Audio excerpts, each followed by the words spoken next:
सलामी साल के अंदर 12 महीने होंदे वा।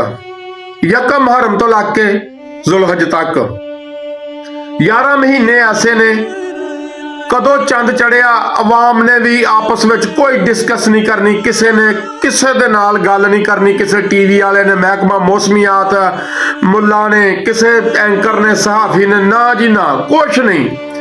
जिस टाइम माहे रमजान का महीना चढ़ना शुरू होना वा उस टाइम दुकानदारी का मसला होंदा ना, सहाफियां भी आ जाना, मुला ने भी आ जाना, मेरे तेरे वर्गे ने भी डिस्कस शुरू कर देनी। किसी ने कहना जनाब अज रोजा वा, किसी ने कहना मैंने इत्थे चंद नजर आ गया, किसी ने कहना चंद नजर नहीं आया, चंद कल नूं आ।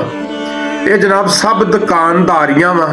हुण तुसीं देखना कि 11 महीनों के काम क्यों नहीं होंदा, उदों महकमा मौसमियात मुला मुहर्रमा का महीना उदों क्यों नहीं करते?